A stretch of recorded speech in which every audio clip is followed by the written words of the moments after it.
بسم الله الرحمن الرحيم. muuqaalkan intuu socdo ayaan rabaa arrimo aad muhiim ah inaan ka hadlo.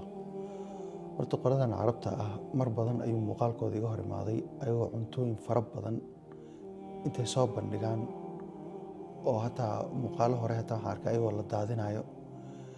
Marka ummadan yaan lagu dayan, ummadan ha laga digtoonaado. Sababtoo ay tahay dadkan waxay sameynayaan waa wax aad qalad u ah.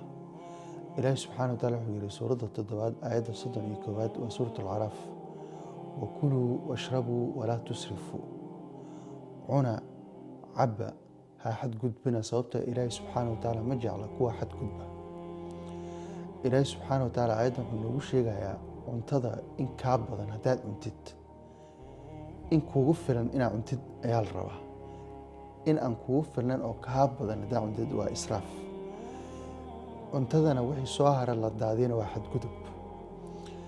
Marka reer Gaza oo maanta gaajaysan in baraha bulshada ama aadahan la soo dhigo cuntooyin runtii waa wax aad iyo aad looga fiican yahay. Nabiga calayhi salaatu wasalaam wuxuu yiri al-aynu xaq.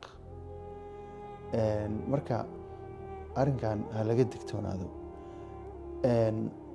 آياتنا إلهي سبحانه وتعالى وتلماما يا عنا عبا مركو عنتظر حال رواينا كوب باللاودد ونستا عبتين كوب باللاودد المرة هدي أون أوكو هايو عبتين كوب باللاودد كرتاسة أون كاسات تسكاغا وحجسو لكن وحال رواي إن عنتظر كوب باللاودد وقعنت هذا مدكتنا كوب باللاودد إن أكو عنتد بسم الله الرحمن الرحيم مقع إيابا إن كوب باللاودد marka intaas baa dhilaha Ilaahay subhanahu wa ta'ala hana badbaadiyo wabillahi tawfiiq.